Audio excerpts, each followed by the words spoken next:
There is a hidden world that our normal senses rarely touch. A world that is not governed by the cause and effect chain of events of the ordinary scientific paradigm.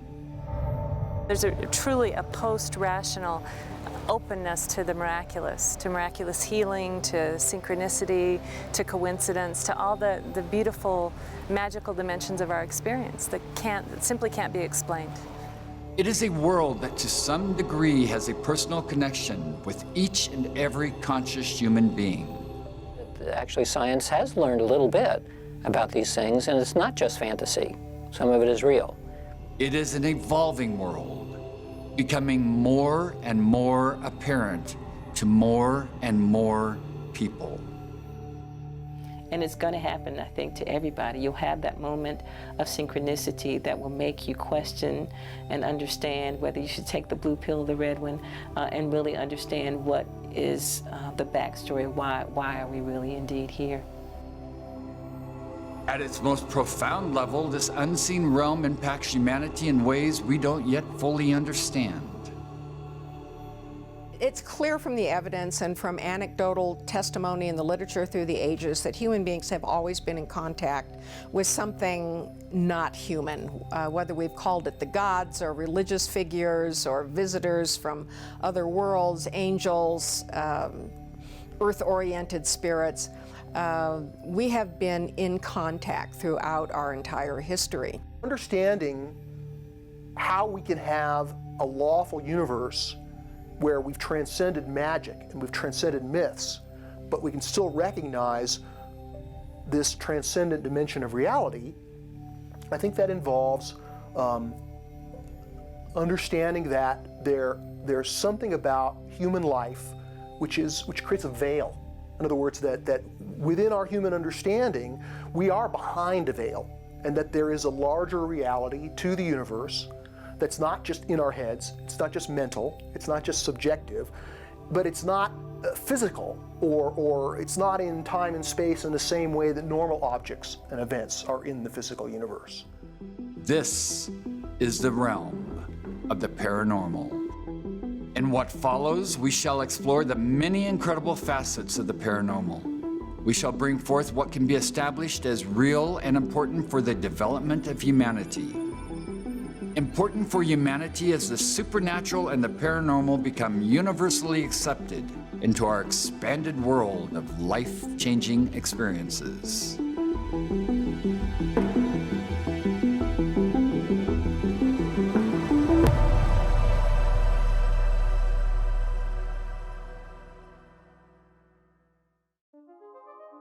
In many ways, certain kinds of paranormal activity have become commonplace through television and social media. One form is the endless parade of paranormal investigations of haunted houses and aberrations. Here, paranormal investigators are looking for the presence of spirits in the haunted Hotel de Paris in Georgetown, Colorado. So we've got this flashlight is kind of in and out. So if there's any spirits in the cellar today, can you please come in the middle of our circle and let us know you're here? If there are spirits here in the basement, can you make these flashlights turn on full? Or at least one of them. This one, thank you. Can you make it turn on brighter? It's like, no. Equally odd is the fact that people sometimes pick up EVPs, voices and sounds that are heard only during playback of normal audio recordings.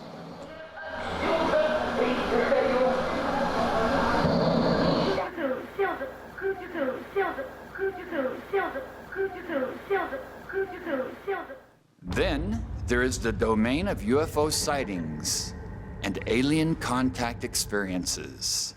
We're all going against the wind. The wind's 120 knots from the west. Look at that thing, dude. There's a whole fleet of them. Look on the ASA. Oh my gosh. Of course, since World War II, there have been many well-documented cases of strange lights in the sky. The evidence of our sightings of mystery lights in the sky and craft, landed craft, our experiences being taken aboard craft, clearly point to the need to expand our definition of what it is that is in our skies. It may not be physical craft. The nuts and bolts approach to UFOs may be one aspect of the entire phenomenon, but there's a paraphysical nature to that as well. These may not be craft in the human sense. They may be energy vehicles of some sort that appear to us in the form of craft. These may be the reasons why they have the capability of unusual maneuvers, sudden appearances, disappearances, extraordinary characteristics that are unknown to terrestrial craft. The term UAP actually may be more appropriate than UFO, unidentified aerial phenomena, rather than object, because these may be energy forms that we're dealing with and not physical objects. And in the past 10 years, there have been a number of TV series devoted to capturing some of the strange interactions derived from contact with the mythical creature known as Sasquatch. It was about a 5-minute deal where we caught something on the FLIR. It was very, very large, 2 to 3 times the size of a person.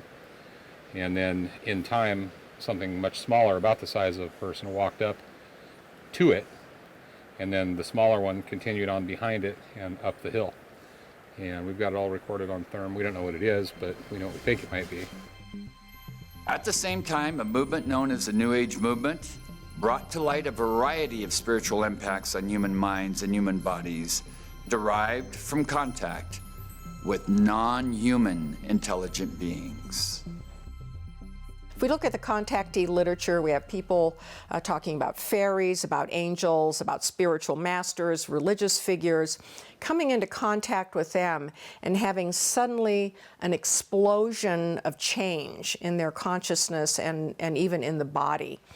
And now it's happening in the UFO arena.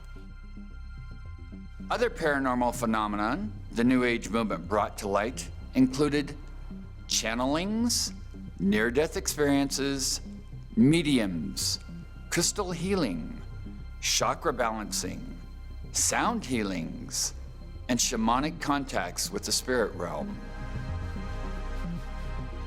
Shamanism, the only thing you need to have on board, in terms of your belief system, to benefit from a shamanic path is an idea that there's the here, the ordinary reality, and the over yonder, the non-ordinary reality. And some people call it the spirit world or the astral. But there's this and then there's that. And a shaman would tell you that the non-ordinary reality, the spirit world, is the world where all of the action is. That's where all of the most meaningful part of life is. And, of course, the universal power of love, whether divine or human, is actually a paranormal phenomenon. There's an element of the miraculous in that which just goes beyond any kind of rational explanation. It's not irrational, it's super rational. It's above the level of reason. And I think that when we look for miracles in the world, that's what we're really looking for, is things which are beyond reason. A collection of paranormal events and experiences became part of psychology at the beginning of the 20th century. A part of psychology known as parapsychology.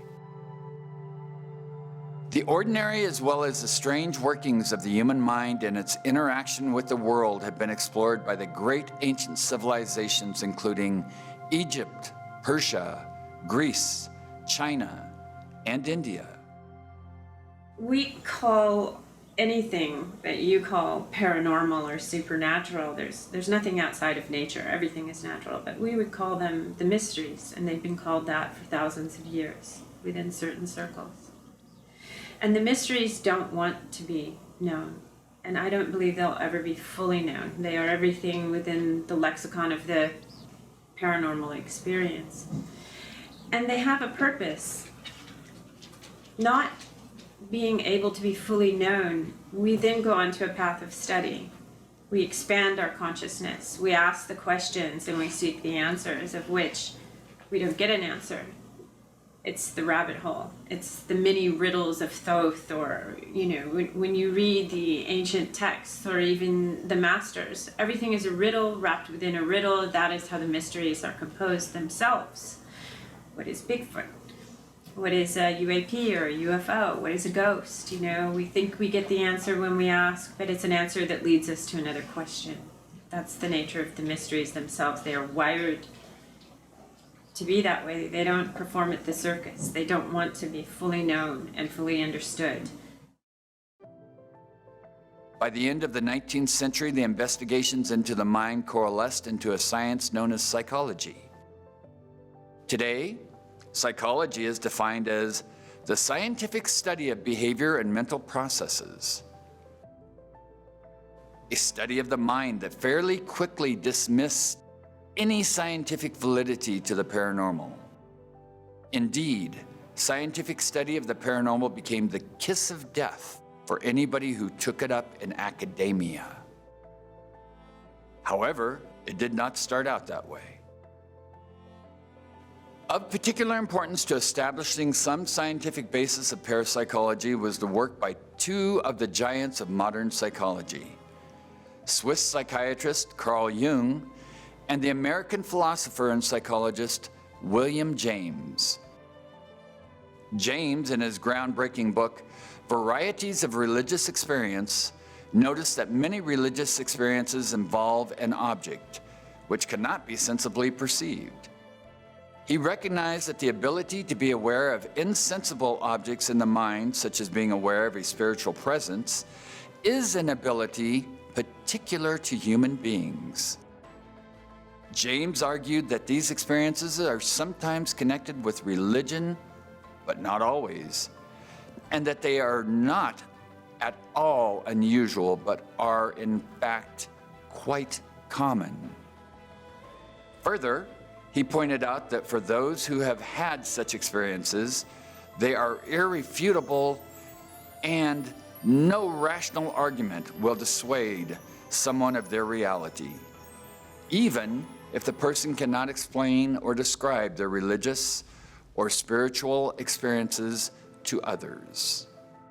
His findings have become the grounds of pointing out the deeper manifestation of many paranormal phenomenon, particularly contact experiences and glimpses into a hidden reality. Carl Jung, on the other hand, created some of the best-known parapsychological concepts, including synchronicity, collective unconscious, and archetypes. Synchronicity describes coincidences which appear significantly related but have no discernible causal connection, yet have powerful meaning for the individual who experiences it. The collective unconscious, a deep psychic system of universal and impersonal motivators of behavior shared by all humans, is an unseen substratum that exerts an enormous influence on people's lives, but can become known through a kind of bubbling up into a person's mind. Archetypes are universal, archaic symbols and images that derive from the collective unconscious. They are a kind of innate, unspecific knowledge derived from the sum total of human history, symbols and images which prefigure and guide human behavior with no apparent causal mechanism. Jung talked about these paranormal phenomenon in an interview before he died. There are these peculiar faculties of the psyche that it isn't entirely confined to space and time. You can have dreams or visions of the future. You can see round corners and such things. Only ignorance deny these facts. It's quite evident that they do exist and have existed always. These early attempts to legitimize the scientific study of the paranormal and its related phenomenon, including extrasensory perception, telepathy, precognition, and clairvoyance, met with fierce opposition and derision by the scientific community. And very quickly, parapsychology was considered nothing more than a pseudoscience by the vast majority of mainstream scientists. These scientists claimed paranormal events were impossible because there was no direct causal chain that could explain paranormal phenomenon. Furthermore, these events had long been associated with religion and the practice of magic, which were also denied by the mainstream scientific paradigm. A paradigm that holds only these beliefs. The material universe is the only ultimate reality. Reality is controlled by fixed laws and blind chance. We are part of a universe that has no creator, no objective purpose, and no objective meaning or destiny, and no free will. The scientific paradigm holds that all ideas about gods, enlightened beings, spirit guides, in fact, all non-physical beings or forces are superstitions or delusions. Consciousness is identical to the physical processes in the brain, and your life, or any life, has no objective purpose or destiny. And finally, death of the body is the death of the mind, and there is no afterlife. However, today a growing number of thought leaders, spiritual practitioners, and scientific researchers now argue that the scientific paradigm, in spite of its enormous success, has its limitations in describing the total reality of the world humans live in. It is a world rich in possibilities, a world of enchantment, a world of personal guidance for each individual as he or she advances along a spiritual path of awakening. This is the world of the paranormal.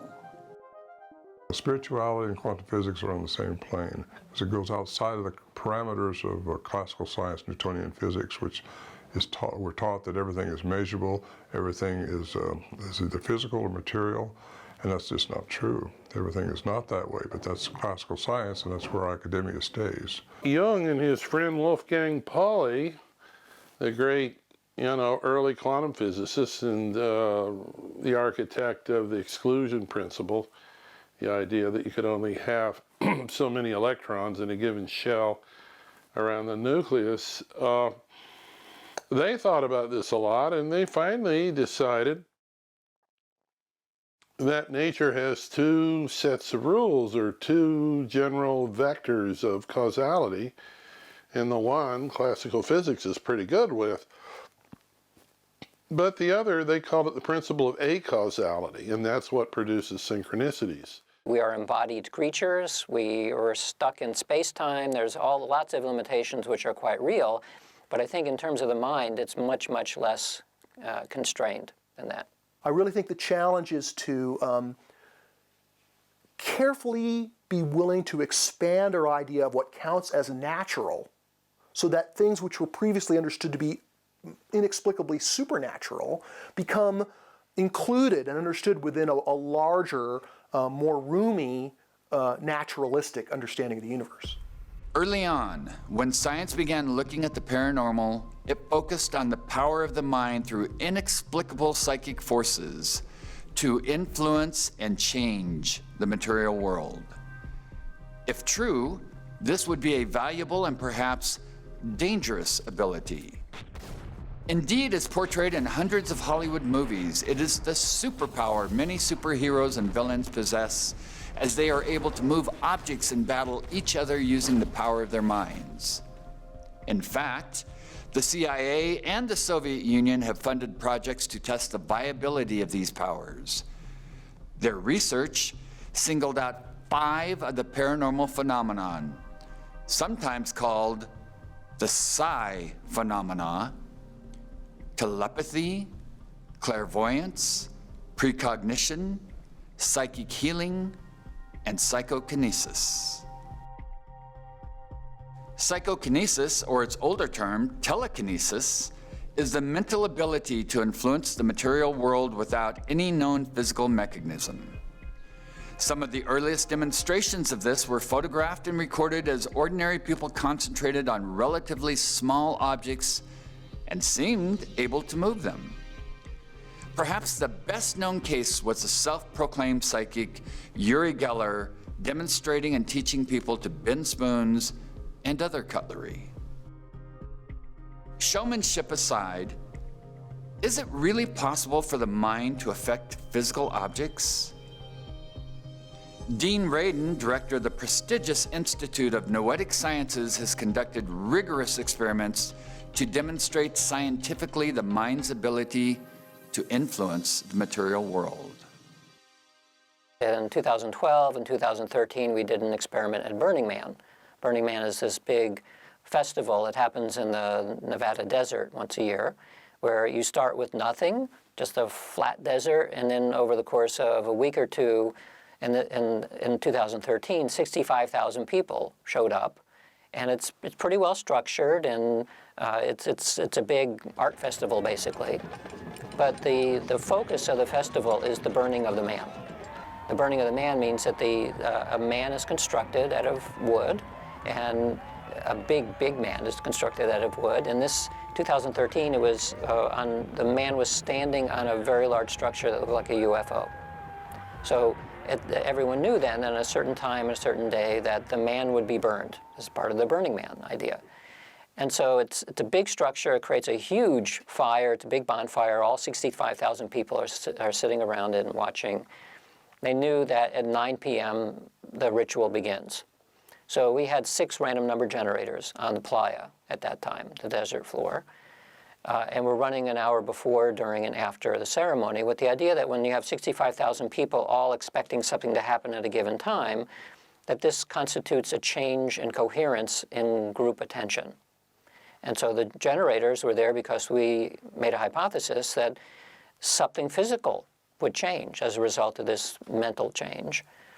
And in fact, we found that. We found within seconds of 9 p.m., which is when the festival, the burning began, or at least the ceremony began, that there was a significant cross-correlation among the random data being put out by the random generators.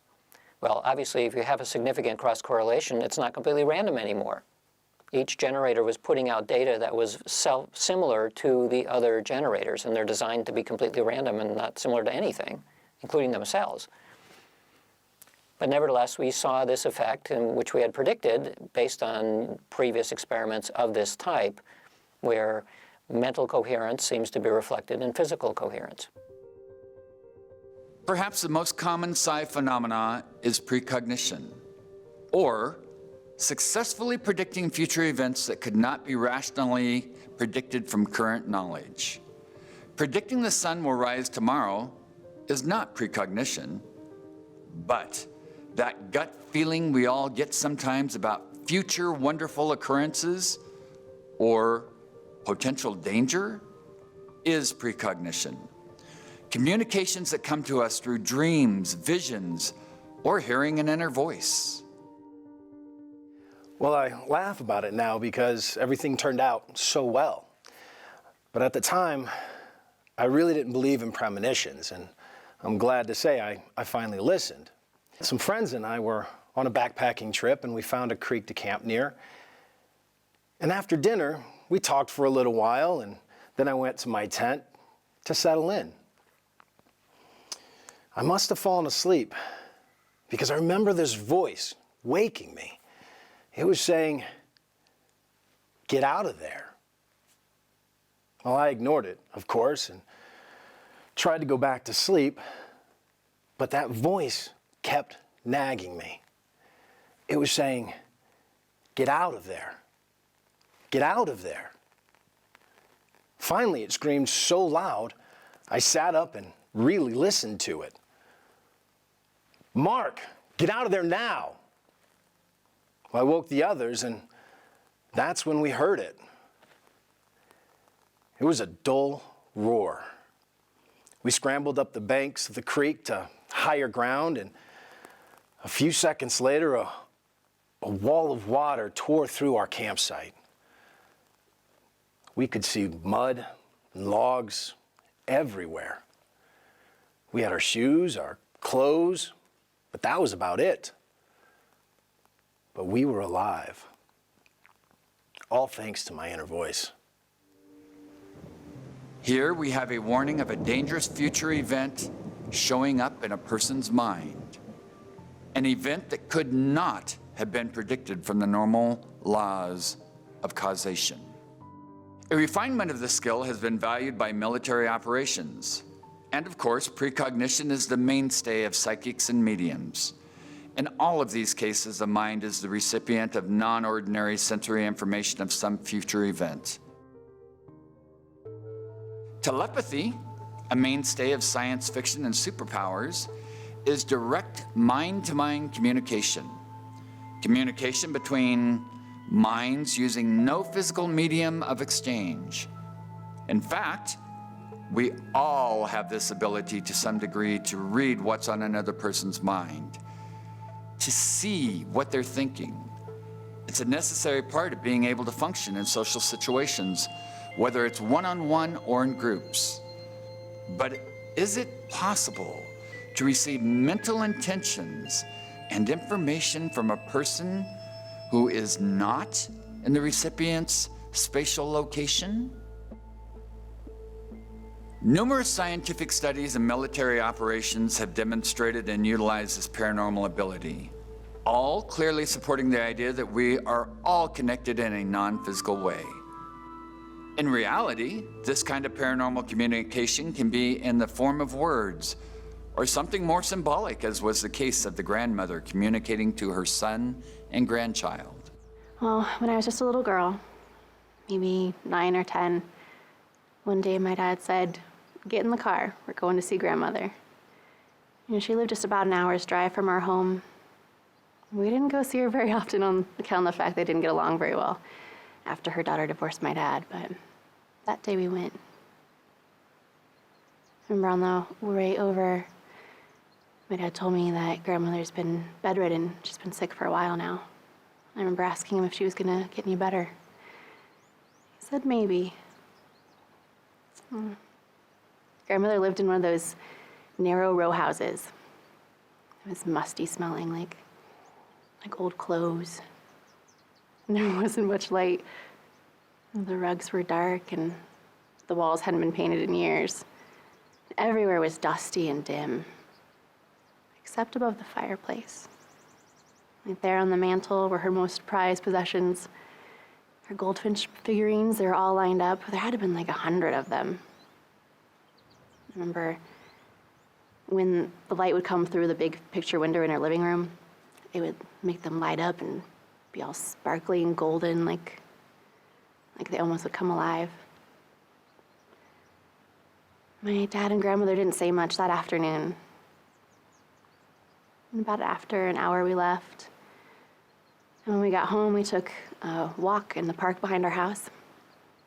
And I remember I was skipping along one of the paths when I saw my father sit down on a bench beside a small creek. He started crying. I mean, Dad was a big man. I mean, he was a carpenter. He never cried. You know how parents, they never want their kids to know anything's wrong, so. But he saw me, and he didn't even pretend like he wasn't crying. He didn't try to hide it at all. He just smiled and pointed at a nearby tree. Said, "See that goldfinch there on the nearest branch?"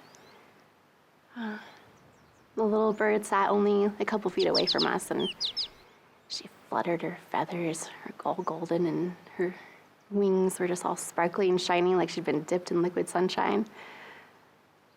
And she turned her golden head towards us and chirped and hopped from branch to branch, always looking at us. I could just tell she was smiling. "Is everything okay, Daddy?" I asked. He said yes, everything was fine. Grandmother was free now. Scientific experiments have also demonstrated that telepathy is more prevalent between people who are already closely connected, such as with twins or family members, as was in the goldfinch story. However, no paranormal phenomenon receives more attention by intelligence organizations and the military than clairvoyance, or what is called remote viewing. For the United States, the project was called Stargate, the collective name for advanced psychic functioning or remote viewing experiments, as well as programs to train people in the accurate method of psychic spying, or information gathering for the U.S. military and intelligence agencies. Remote viewers were given a target and then described or drew what they saw.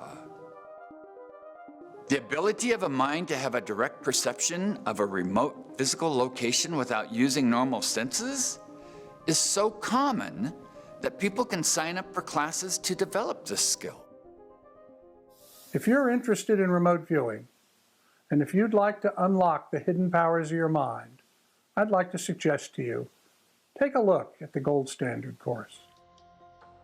Or get trained in remote viewing at places like the Monroe Institute outside of Charlotte, Virginia. Lorraine Mahler is an ex-Olympic athlete and psychic healer who traveled to the Institute and learned remote viewing. I learned remote viewing from Simeon Hine in the late 1990s, and I was amazed because I was a good student and could get targets pretty well. You know, it surprised me because you know, you're writing and you're going through these protocols and you describe something that you can't see with any of your physical senses, and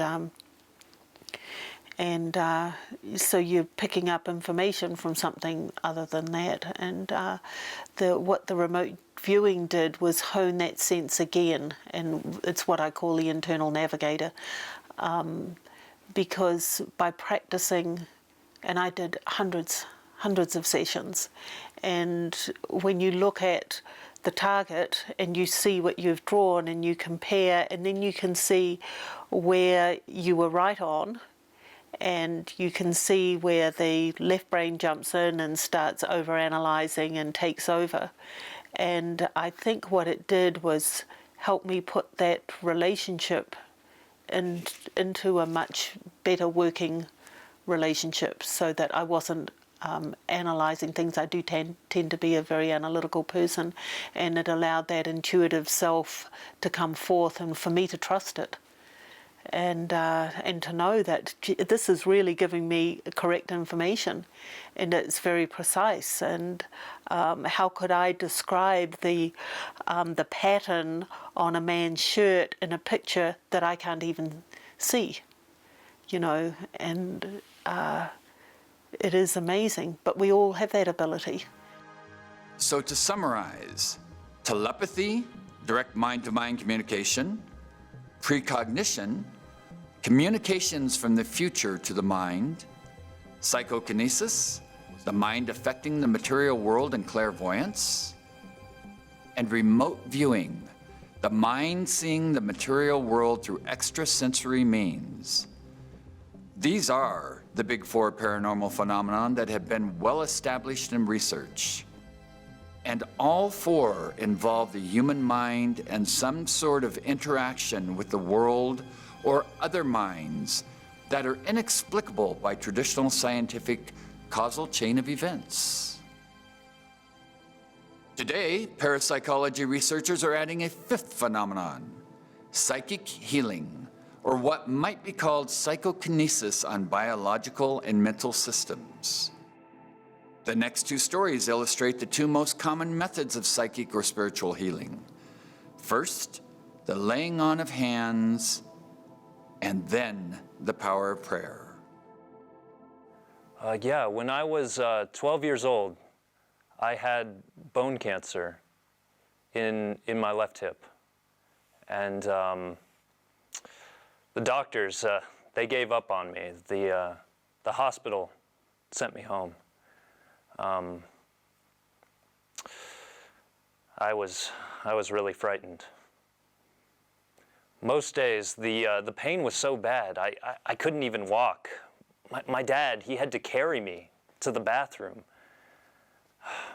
The worst part was I kept having this dream, and it kept telling me that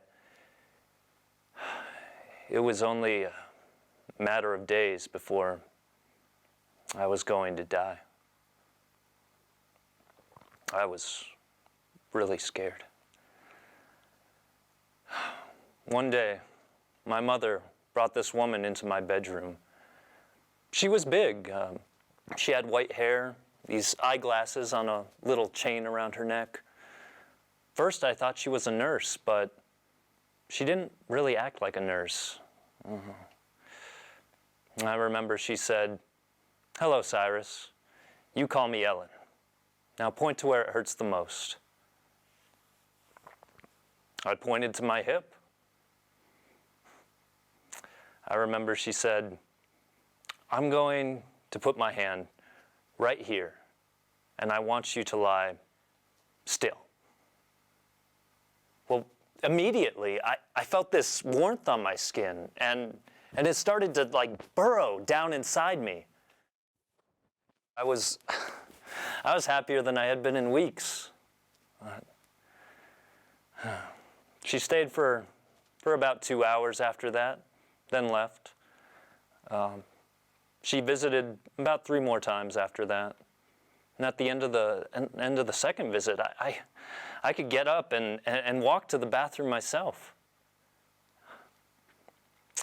At the end of the visits, about 2 weeks after the visits ended, the doctors took a CAT scan, and they call me the miracle boy. I've been cancer-free now for 7 years. 7 whole years.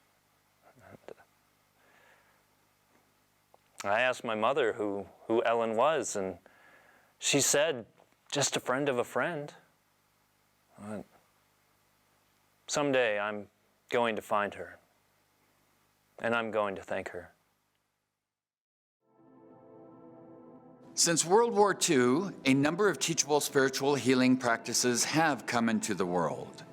One of the best known and successful is the Japanese art of Reiki. Dr. Sheila Smith McCoy is a Reiki master.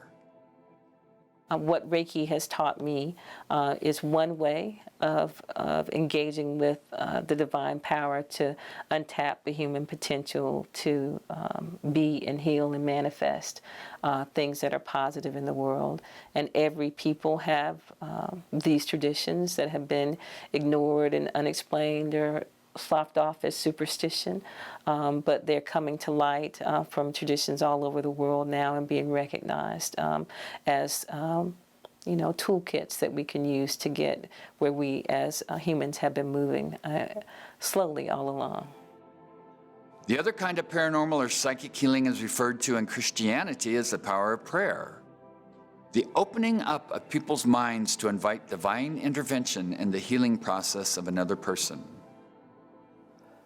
Well, in my family, they call me the Miracle Man, but that's not really the whole story. I'm a member of a prayer group that there's 7 of us, 1 other guy and 5 women. We meet about once a week and pray for really anyone who needs it. Someone who's ill, someone in the hospital. Sometimes it's a man going off to war, that kind of thing. We've been doing it for about 5 years. One of the most wonderful days of my life was when my only daughter gave birth to her first child, a little boy, my grandson. I thought the most of that kid. But he was born a few weeks early, and they didn't think he was going to make it. But after a few weeks, they sent him home. And then one day my son-in-law called and said that they had to take him back to the hospital and things didn't look good. I thought the most of that child. I prayed nonstop that God, take me instead of him. And then my daughter called and said that he was better and that they were taking him home. That's the last thing I remember. My wife told me that they found me on the sofa, that I'd had a heart attack. Apparently I had died 3 times on the way to the hospital, but the paramedics brought me back every time. When I was there, I was in a coma. I was told that even if I did survive, they didn't think that I'd be much more than a vegetable, because my brain had lost oxygen when I died. And then, after a couple of weeks, I woke up. My wife and my daughter and that wonderful child were there. Apparently the prayer group had been praying for me every day since I'd gone to the hospital. The power of prayer as a paranormal phenomenon clearly points to the ability of a mind or minds to intentionally connect with a greater reality. A reality that some would call God or a higher spirit or spirit being. Prayer as a practice is a major part of almost all religions, particularly when it comes to healings. Santiago de Chimayo in New Mexico is one of Christianity's great places of spiritual and physical healing. Father James Suntum is a pastor there. People come here and they are often praying for particular kinds of answers or healings. And there are people who go away thinking that they have experienced those kinds of healings, and we have heard many stories. Most people go away saying there's something special here. There's something that they can explain, some peace, some experience of God's effective love here that they don't experience other places. Diane Musho Hamilton Roshi is a teacher of Zen. For her, prayer and spiritual healing are a part of Buddhism as well. You know, healings are probably an example of, again, just the kind of inexplicable dimension of our experience. I have a student who has been diagnosed with 4th stage ovarian cancer. And there's no reason that she should have recovered from this, but we did a particular kind of ritual. We did a laying on of hands, and her tumors are gone. And there's no explaining that. There's no, what makes it a miracle healing or a miraculous healing is you can't explain the cause and effect of it. And yet she was ill, now she is well, and the only thing in between was her intense yoga practice and this moment of laying on of hands. And now her tumors are gone. So what is that? That's just a question, and yet there's an experience in the heart that says it's meaningful, and that there's a lot in reality that's possible that we don't understand. Thank you that we don't understand it. These types of healings show the power of the intentions of the mind and how responsive reality can be to that power. A mental power that has to be differentiated from childish demands for the way a person wants the world to be for themselves.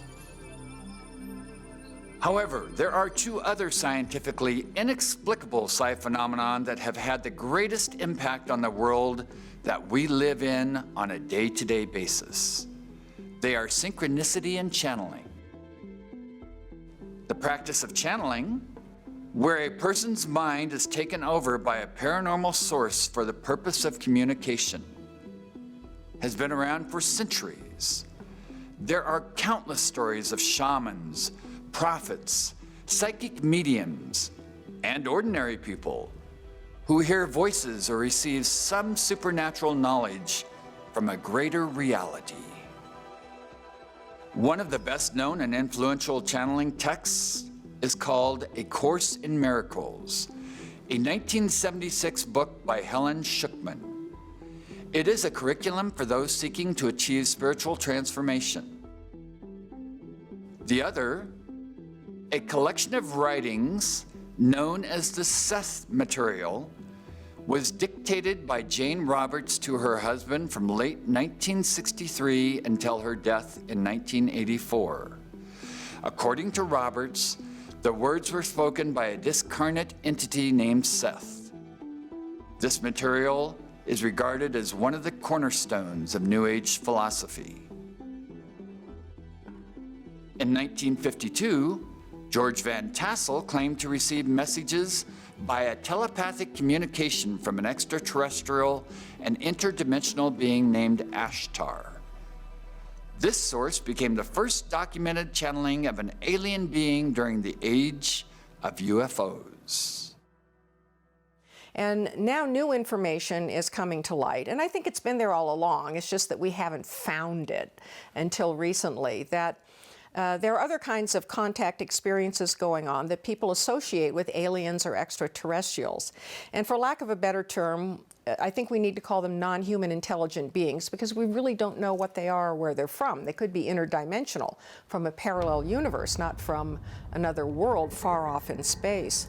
And a lot of these contact experiences take place in what would be called a matrix reality. That is, the contactee is suddenly transported to kind of a liminal between world, which some would describe as sounding like the astral plane, which is neither here on Earth nor somewhere else like a craft per se, where they are having some sort of interaction with an intelligence, which they may or may not see. But there is telepathic communication, there is a sense of a presence, there is usually some information imparted. In the case of Van Tassel, an alien being contacted him and gave him instructions to build the Integratron, a unique building in Landers, California, near Joshua Tree National Park. A building where people inside the structure claim to experience rejuvenation, anti-gravity, and astral travel. This is a case where a paraphysical spirit, through a mind, resulted in a creation in the material world. Did this knowledge come from a person's own hidden psyche? So it's hard to tease apart in a channeled, bit of spiritual teaching, that which is arising from the subconscious mind of the channeler, and that which is apparently of extra mental influence. And I think I don't think it's easy to say that it's purely spiritual communication or it's purely subconscious. I mean, I think there may be some cases where it's easy to say it's purely subconscious, but plenty of others where that explanation is hard to fathom because of the sophistication and the evident spiritual quality of the teaching. For example, channeled by Joseph Smith Jr., the Book of Commandments is considered divine scripture by the Church of Jesus Christ of Latter-day Saints and is part of the larger Mormon doctrine and covenants. But the most impactful historical channeling is the Quran, a text that was orally revealed by God to the Prophet Muhammad through the Archangel Gabriel over a period of some 23 years.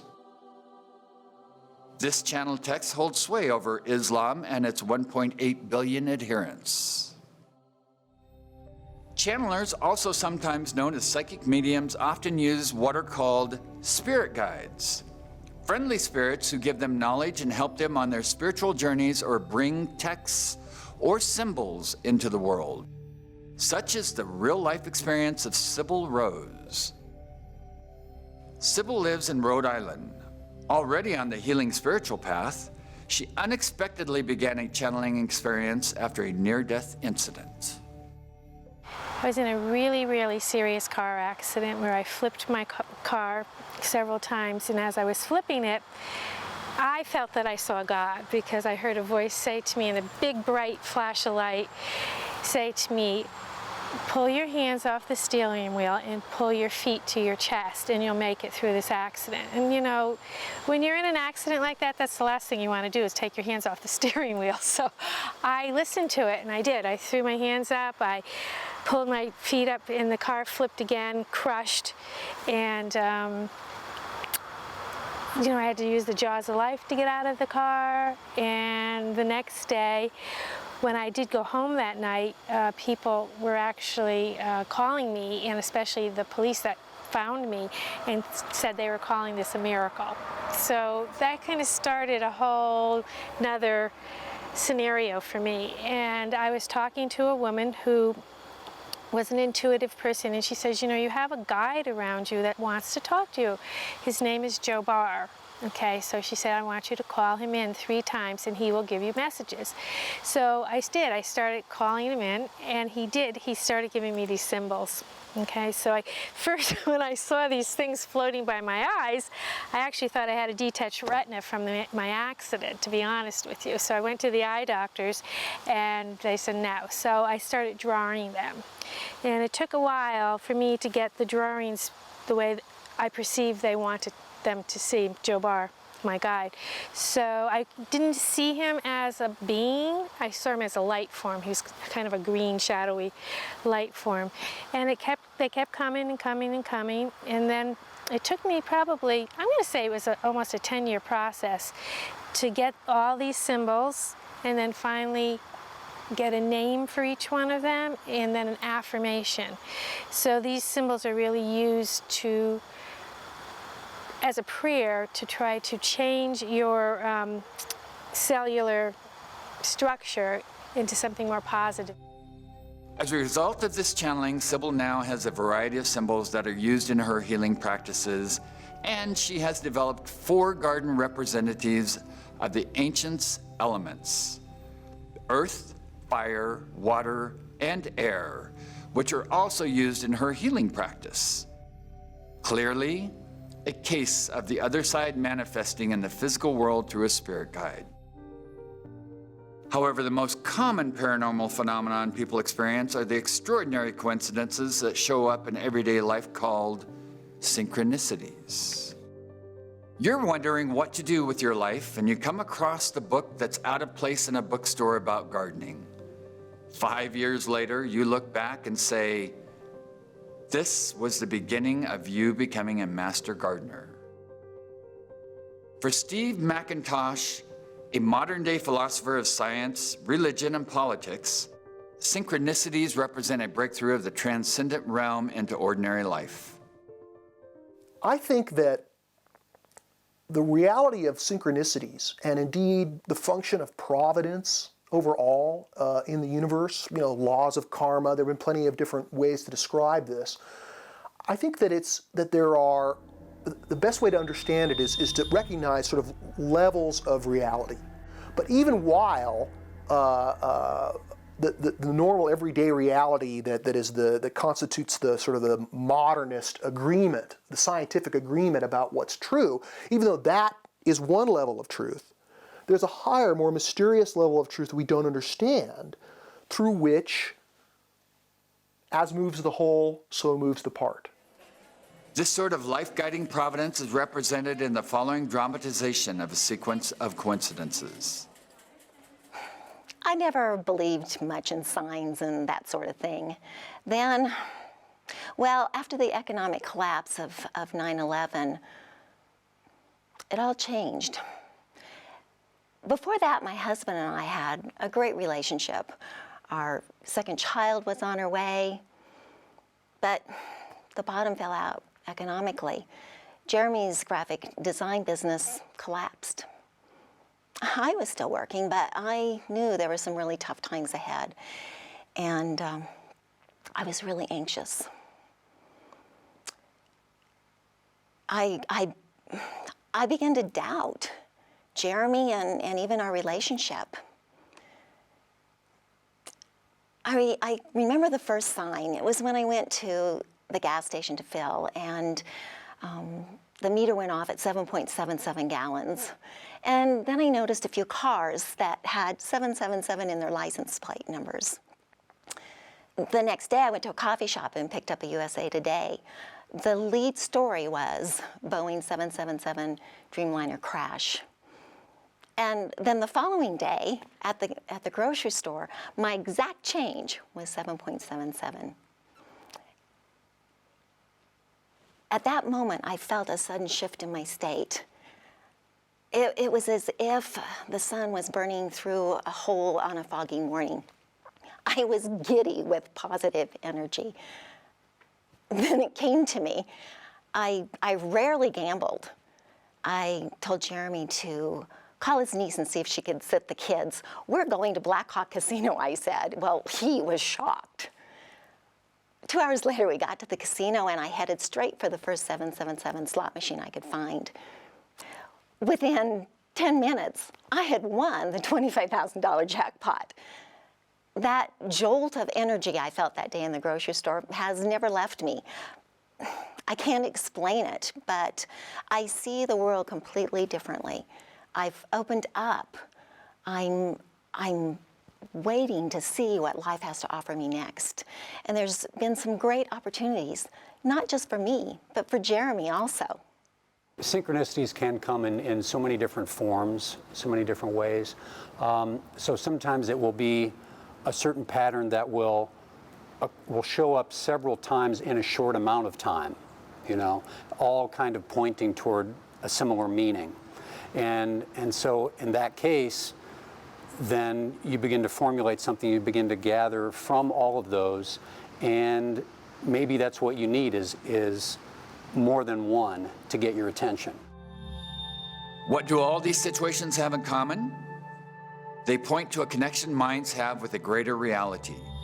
It is the reality of the paranormal that we are all interconnected with. It is the reality of archetypes, the collective unconscious, and synchronicities, a non-physical realm that impacts and controls much of each person's life.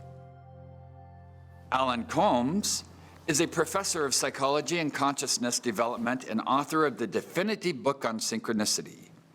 He explains what all synchronicities have in common. Well, according to Jung, synchronicity is the coincidence of two events.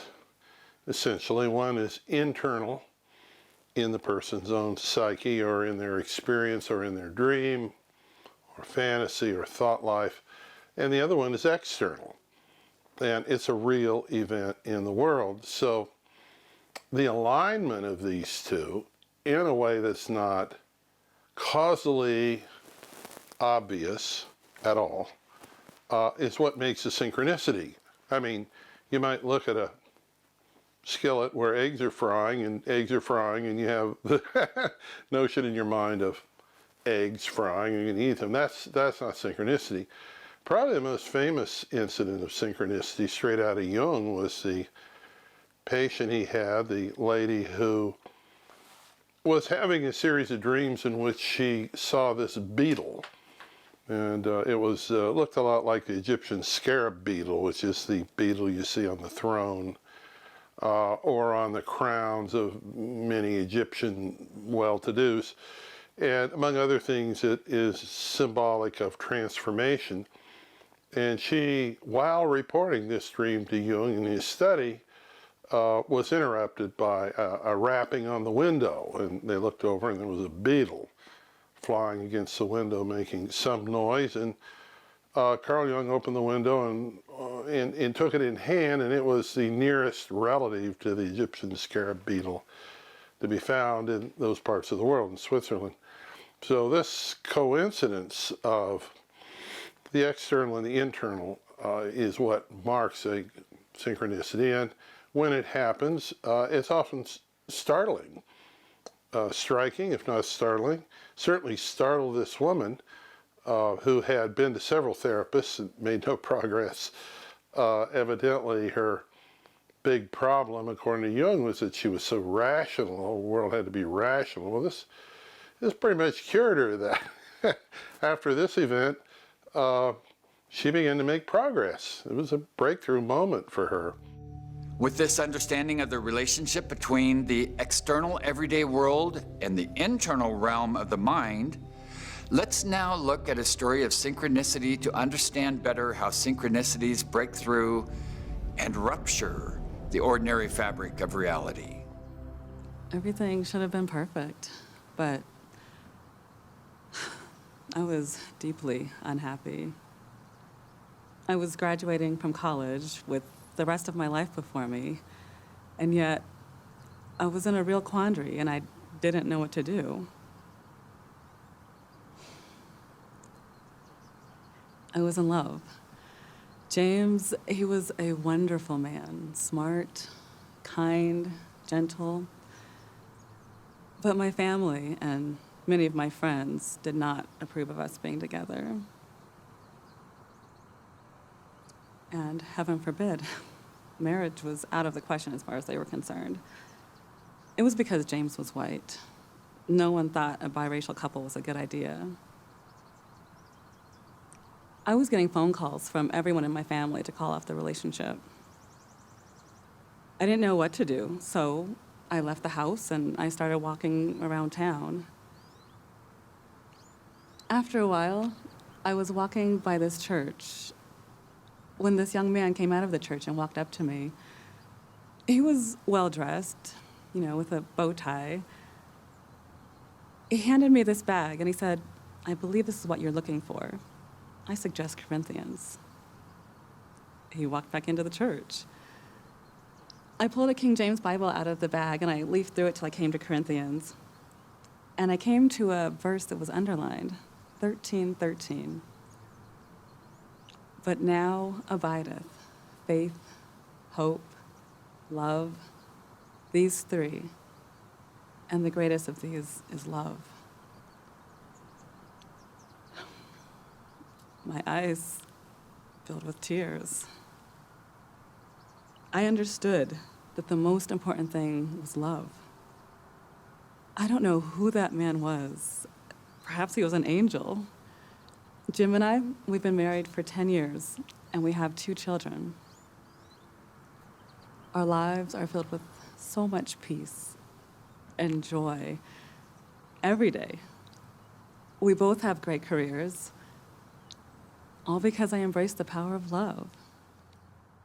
The person who is trying to decide whether to get married or not amidst some resistance from her family, one of the interesting things about that is that she received this Bible from somebody who just seemed to be hanging out.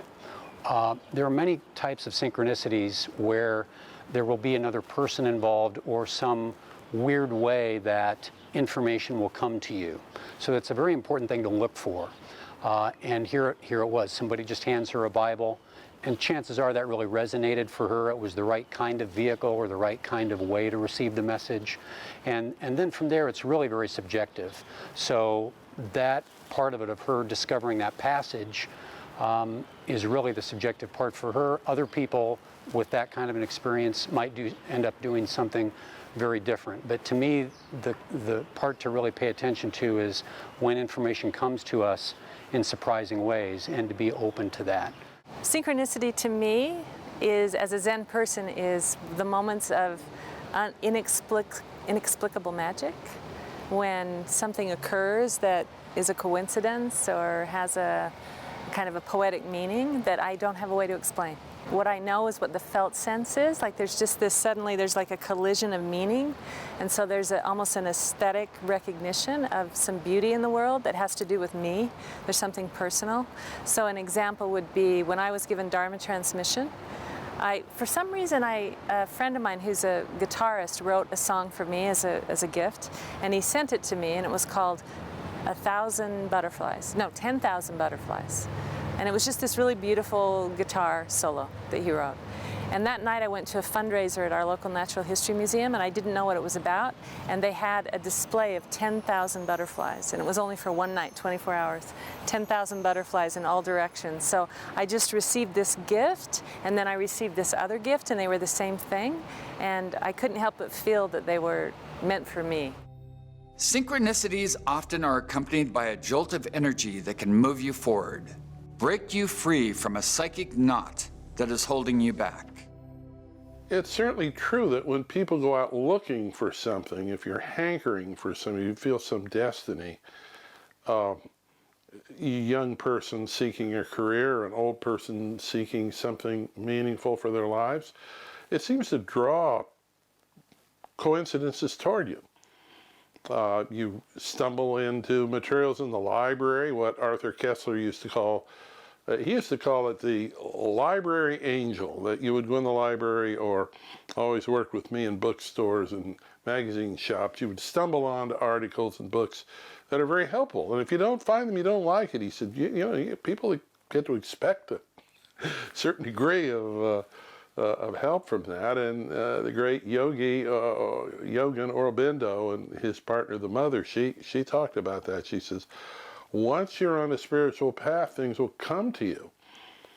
You'll stumble onto things. I've had people send me books. I don't even know who they are or why they send me the book, but it just appeared in my mailbox at just the right time. So there's that kind of, that to me is a kind of synchronicity, because synchronicity, at least in the Jungian sense or in any sense, has something to do with, if it's one of these more powerful synchronicities, a kind of sense of destiny or a kind of yearning or something deeper in the psyche that's pulling you in some direction or other, and it seems to pull things toward you, resources, people, books, and so on.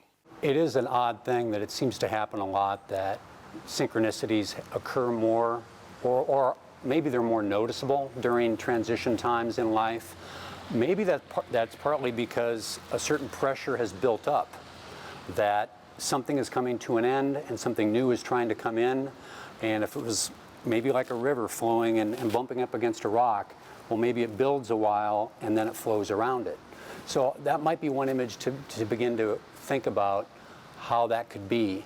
But that is often the case in our lives. We feel stuck and something's trying to emerge, and so suddenly, boom, something happens, and it can be encouraging and kind of pull us. If it might be a way, rather than being pushed, something is pulling us toward a new place, a new experience or reality. Clearly, coincidences point to another transcendent realm beyond everyday life, a transcendent realm that nevertheless has a non-causal connection to you and every other mind in our world. There's something about human life which creates a veil. In other words, that within our human understanding, we are behind a veil, and that there is a larger reality to the universe that's not just in our heads, it's not just mental, it's not just subjective, but it's not physical, or it's not in time and space in the same way that normal objects and events are in the physical universe. So when when the veil parts, so to speak, right, when influences from this transcendent dimension impact the world, primarily through the experience of individuals, it's pointing to something that we can't understand from a reductionistic framework. That's why being rational about these things, in a sense, is an opportunity for us to evolve our understanding. This is sort of the leading edge of the challenge to a scientific worldview. From telekinesis to remote viewing to precognition to channeling to spirit guides to higher entities such as a loving God to synchronicities. These are all paranormal phenomenon that are to some degree accepted as part of parapsychology or even a more inclusive science. Inexplicable, but real. But what about the growing number of contact experiences from ghosts, aliens, interdimensional beings, a loving God, apparitions, and cryptids such as Bigfoot? How do they fit into the realm of the paranormal? Remember, all of the scientifically studied cases of the paranormal involve consciousness and the human mind. A mind on careful examination reveals that it does not exist and cannot be found in the world of space, time, and objects. A substrate free of life and death. The human mind has no boundaries and in some sense already exists in a greater reality beyond the human senses defined by science. It is a greater reality that every human mind is connected to, a reality that has been described as beyond the veil, or part of the matrix. This greater reality or domain shows up when people get glimpses of its nature, its possibilities, and even non-human intelligent beings that somehow dwell within it. And they show up for each individual person when needed. Paranormal occurrences that show up unexpectedly, as what happened during the following Bigfoot contact experience. He was walking into a clearing which I could see that was lit up by the sun. There was trees that were about 20 yards apart, and he was walking in between two crops of trees, pine trees, going out into a clearing. And as he walked into the clearing, there was a shimmer that began as a circle. And it came in like this, and it kept going like this, and as he kept walking, everything that was on the outside of the shimmer disappeared, and it got to the center, and it just went away. And at that point, it was gone. And I observed closely to see if there was any way that it could have shifted right or left, or if it went straight ahead, but it didn't. It was walking into the clearing, and it just vanished. And everybody got excited. We couldn't believe what we saw. It was just really a life-changing experience for me. Indeed, it would appear that these glimpses of the greater reality are chosen by that reality for each individual. One of the things that I have sought to research in my own work is that how do these experiences compare with a historical perspective of transformation of people through some kind of contact. If we look at the contactee literature, we have people talking about fairies, about angels, about spiritual masters, religious figures, coming into contact with them and having suddenly an explosion of change in their consciousness and even in the body. Awakening of what in spiritual terms would be called superpowers. The next story reveals how ghosts or apparitions often show up and change a person's view of reality and change their lives going forward. A little over 40 years ago, I made a promise. At the moment I made the promise, it didn't seem like very much, but by the time I got home from school, it was a promise that would change my life, probably saved my life. I was a sophomore in high school back in the early 70s, and drugs were just coming into my hometown. And I remember Jay Belair, he was the local dealer. He provided drugs for all my friends, mostly marijuana, although some of them were dropping acid.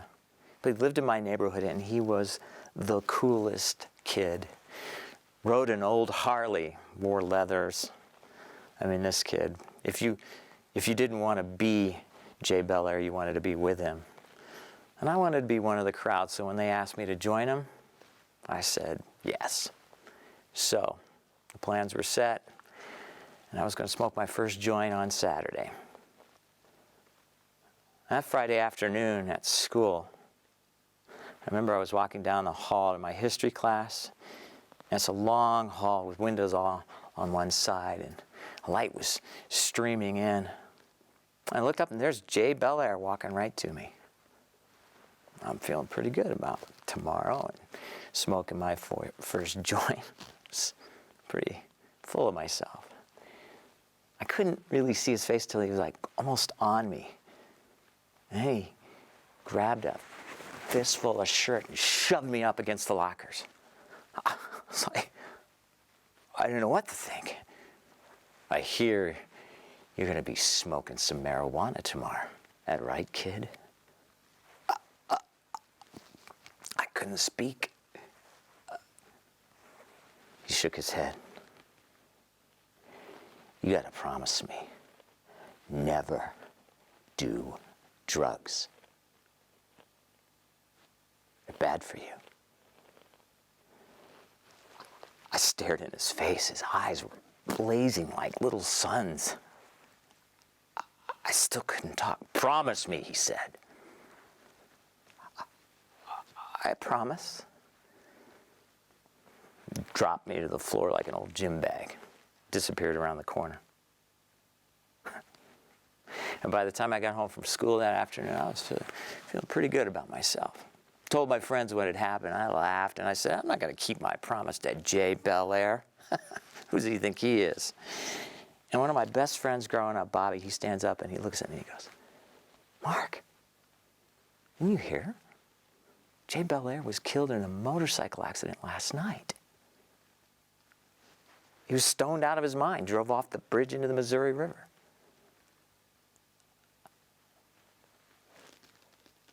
Last night.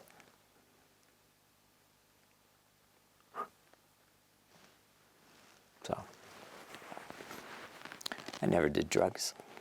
I kept my promise to Jay. I mean, wouldn't you?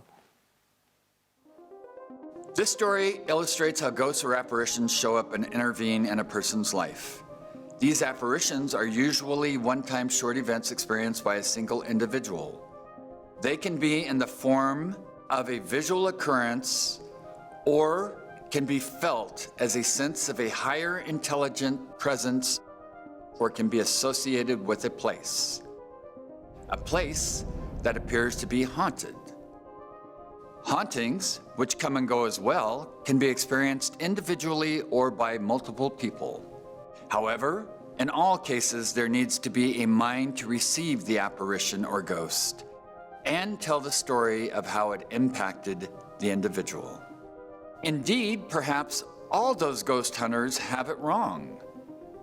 Instead of hunting for ghosts, they should let the ghosts come to them to see what the ghostly realm has for them. What's becoming clear is that the time has come to embrace parapsychology, psi events, and powers as one huge domain to be studied as a single phenomenon. The domain that connects every human mind to an underlying, unlimited reality. From the get-go, I saw interrelationships between cryptids, paranormal activity, UFO activity, even metaphysical and spiritual activity. Everything is interconnected by the proverbial 6 degrees or less than separation. Tom Powell is a longtime Sasquatch paranormal investigator and author. I think years and years ago, people were studying all this stuff separately. Now I think we're sort of putting it all together into one big investigative topic called the paranormal. At least we're willing to consider for the first time that they're all related, that you can't understand one thing without understanding them all. It's often said that if you want to understand what's going on in one paranormal realm, you have to widen the search and understand various aspects of the paranormal realm because there's so much overlap between these seemingly separate subjects. This idea that all paranormal phenomenon are, in an important sense, representative of a single underlying reality or matrix connected to normal human life is validated by reports of what can be called paranormal hotspots. Places often characterized as portals, where multiple paranormal events are occurring in one place over a period of time. Places that were described by the great Christian mystic Thomas Merchant as thin to the other side. When you go into a power place, this is where we experience invisible nature, where we're able to perceive it or perhaps even interpret it in a visual way.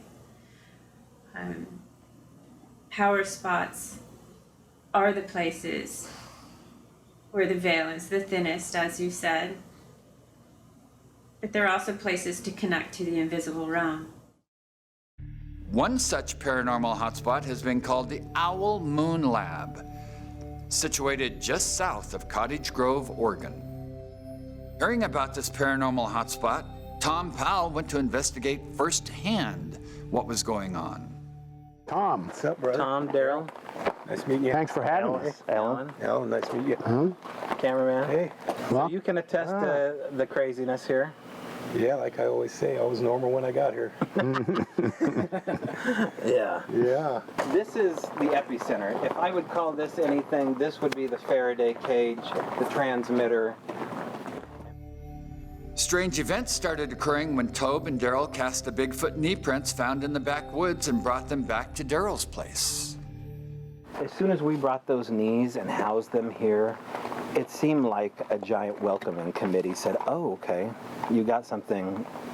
We like it, you like it, maybe we'll come visit more often. Well, the axiom there is that when you start studying them, they start studying you. So that's a John Keel-ism that he tendered back in the 60s when he was looking into these paranormal matters, and the more he looked at it, the more he became aware that he was being observed or scrutinized, and many a Bigfoot researcher has had that experience. They know where I live. Yeah. One of the most common forms of interaction with Bigfoot and other paranormal entities is called gifting. As is the case in many synchronicities, there is the unexpected appearance, exchange, and moving of material objects such as feathers, rocks, and personal items, indicating some higher reality that is aware of people's minds and a kind of understanding of their inner psyche. The gifts here are extremely personal. They seem to not only listen to what you're saying, but understand who family members are that may have been to this property or haven't been to this property. Some of the things that have happened here are apportations, objects that appear out of nowhere or seemingly nowhere. Cindy has heart surgery, his wife. They bring her a little glass heart and set it by the hummingbird feeder. So this was our rock setup here, and one of the things that we would do, actually only recently after we found out that this was a thing that people were doing, is we would spell things out with letters. And oh, by the way, they don't walk in. When they interact with a puzzle, because we record behind this wall, they interact with the puzzle like they're hanging like Tom Cruise in Mission Impossible. They drop into existence, you hear them vocalize, huff, they do the percussive, whatever, and then they work the puzzle, and then they're gone. People in the neighborhood constantly report many cases of an unexplained aerial phenomenon. Daryl describes what he captured on his cell phone one evening. I believe it was like a Sunday night, right when high school graduation stuff was going on. I brought my dog out about 11 at night, and right above that tree line there, I saw something that appeared to be fireworks going off. So I thought that maybe there's some kids up in the woods doing fireworks for graduation or something. As I stood there for a minute, the thing started coming this way, and it wasn't fireworks. And I tried to hold my phone as good as I could, and it just kept going all over the place. It was really hard to stay up with, but then it would just flash, look like a jellyfish or something, like flash, expand and flash, go off, vanish for a minute sometimes, and then come right back in a little different area. And then it just kept doing that, and then it got right over me, and it just went out, and it was gone. And I stood there for a while, and it never came back. The aerial object Daryl filmed is identical to what was identified in History Channel's recent series, Unidentified, Inside America's UFO Investigation, as some sort of alien energy crafts that have been photographed around the world. Much of the most significant paranormal activity here comes from Tobe and Daryl's EVPs, known by ghost hunters as electronic voice phenomenon.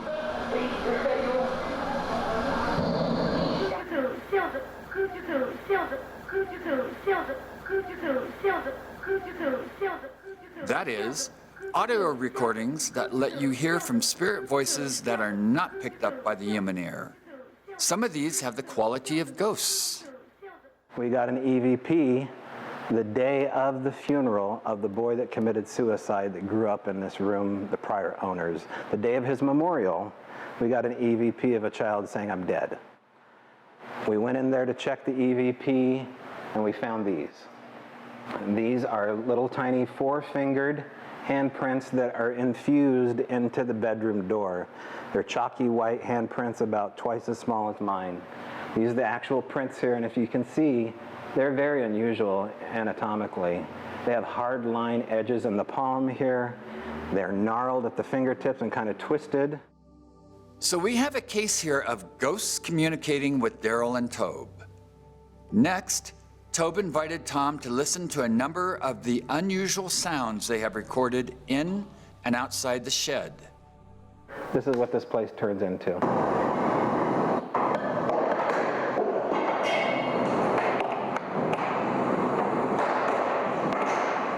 That's right here. For 30 minutes.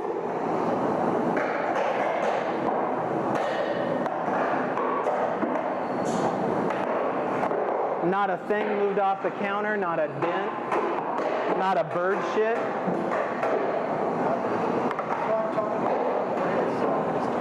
Yeah. They're tearing the camp up at night, and in the morning there's nothing touched. That's where this place is. You want to hear a Bigfoot sound? Okay. I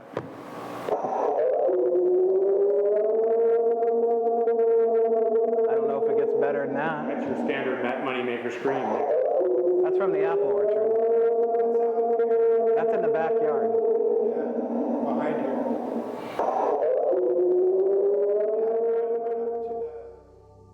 The Owl Moon Lab is typical of paranormal hotspots with a wide range of paranormal events constantly occurring in a single geographical location, helping validate the hypothesis that paranormal phenomenon are part of a connected greater reality, a reality that is connected to all human minds that are open.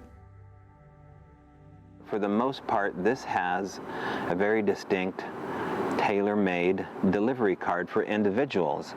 Maybe that's the other reason why we can't figure all this out, because it's a million different stories for a million different types of encounters. What we're finding, I think, is that these places exist on the surface of the earth. And if you put yourself in these places, if you can first identify these places and then put yourself in them, things happen with a lot more regularity, and things happen a lot more dramatically.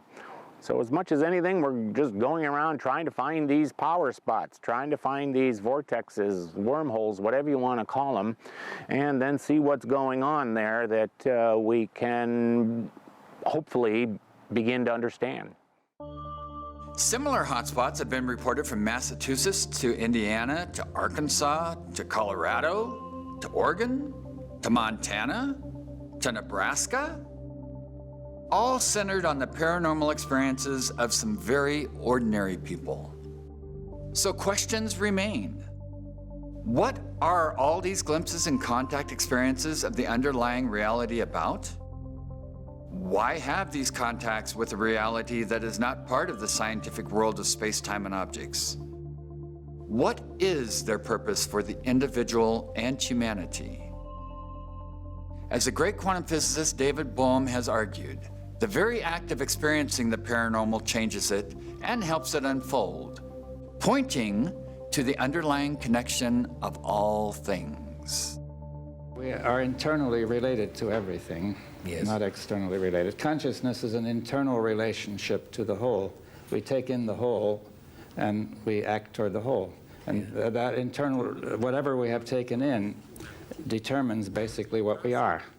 Let me expand the conversation a little bit to talk about different dimensions and different ways of understanding being and who we are and why we are here on this planet at this time. Reiki is one of a number of different interventions that can allow us to understand what's outside of our human condition. We're reminded over and over again that we are humans, we are spiritual people having a human experience, that this is not all there is. So you move up into things like conscious telepathy, unconscious forms of telepathy, feelings of physiological connection at a distance, precognition, and so on. You can go all the way up the ladder until you get to full-blown mystical experiences. And again, all of them have to do with experience that is transcending space and time. I would say that from a science perspective now, our understanding of mystical and psychic experience suggests that we're not evolving towards these phenomena, and we're not devolving away from them either. What we're seeing is a reflection of simply the way that the world is stuck together. We're looking at the fabric of reality. If the fabric of reality is truly holistic and fully connected in some way, as leading physics suggests, then it shouldn't be too surprising that occasionally we should experience that. Like we can experientially somehow grasp this interconnectedness. And so I speculate that when people talk about psychic connections or mystical connections, that there's a little glimpse of this holistic connection that is there, and it has always been there. I know that there is operating in the universe a kind of a higher providence, and that to the extent that I'm aligning myself with this higher providence, to the extent that I'm making my decisions and living my life in accordance with the flow of the Tao or the will of God or, you know, the law of karma, that these larger sort of mysterious functions of the universe can be gradually bent somewhat in my favor. And how that works, you know, I don't have a rational explanation for it, but I don't think that it's necessarily all magic and myth. So in all cases of the paranormal, whether contact experiences such as Bigfoot encounters or skills like remote viewing or aligning with the will of God or providence, these are all a kind of superpower that can be practiced and developed.